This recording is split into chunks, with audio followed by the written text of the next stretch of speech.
Bonjour, comment être sûr de bien organiser votre voyage au Vietnam?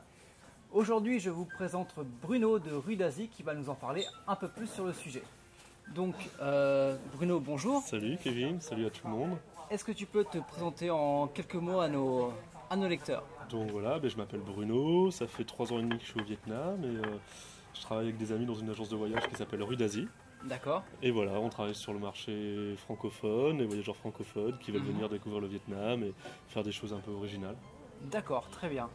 Donc justement parce qu'on parle de voyage et d'organisation, pour quelqu'un qui voyagera au Vietnam, comment être sûr de ne rien louper du Vietnam lorsque je pars en vacances? C'est pas évident parce qu'il y a tellement de choses à voir qu'on est obligé de louper des choses. Si on ne veut pas louper, il faut voyager 3 mois, 6 mois, 1 an. L'idée, je pense, c'est prendre le temps de bien le préparer pour savoir ce qu'on a envie de voir.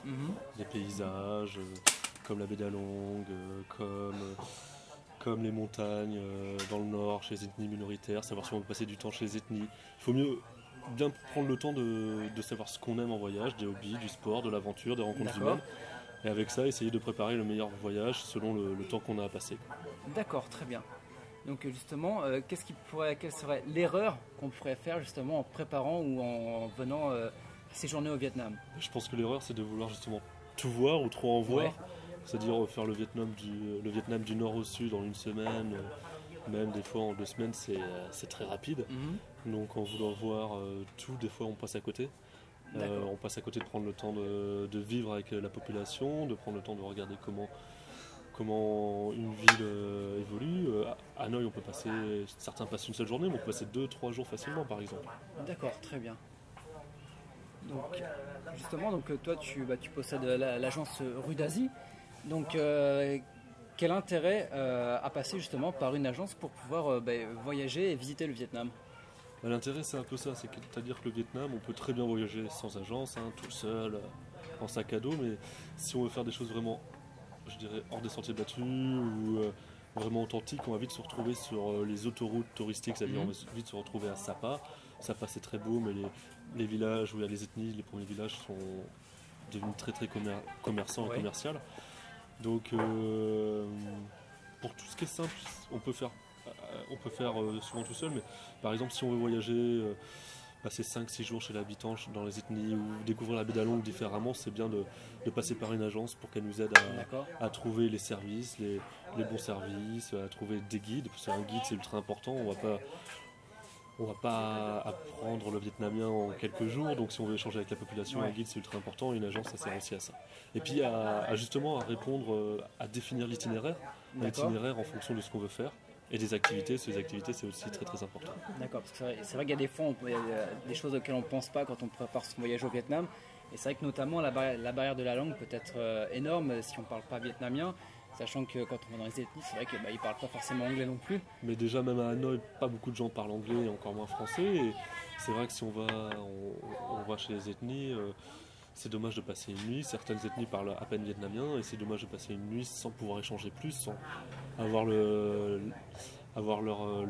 histoire, sans connaître l'histoire de leur famille, de leur village. Donc, voilà, pour vraiment s'immerger en fin de compte, pour avoir et pour poser des questions toutes bêtes pour savoir comment ils vivent au jour le jour. Voilà. Ouais, ça peut mettre une distance rien qu'avec la langue en fait. Exactement.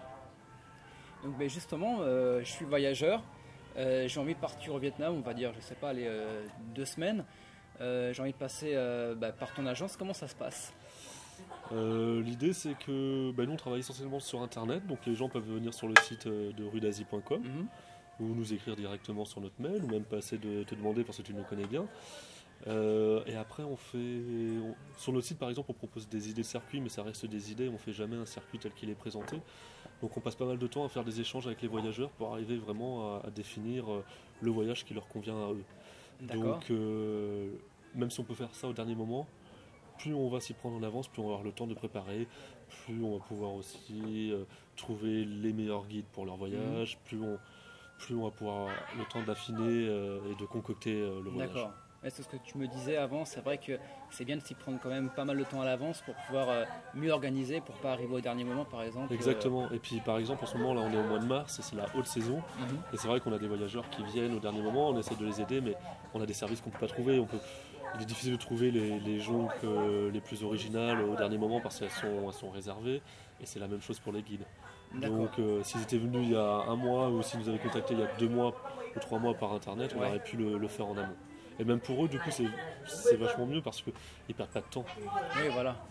Il faut savoir qu'au Vietnam, à Hanoï surtout, il y a des milliers d'agences de voyage, mais un hôtel et une agence, ils font plus ce qu'on appelle du ticket. Ils vont vendre un tour pour aller à la Bella-Longue, à Sapa, mais c'est pas du sur-mesure. Donc si on veut vraiment faire quelque chose d'original, il faut mieux prendre le temps de le préparer. Oui, il faut quand même, donc, à peu près, tu dis en moyenne 2 mois à l'avance, c'est bien. 2 mois c'est bien, 2-3 mois c'est bien. Après on peut le faire au dernier moment bien sûr, mais plus on fait au dernier moment, plus on prend le risque d'avoir moins de possibilités.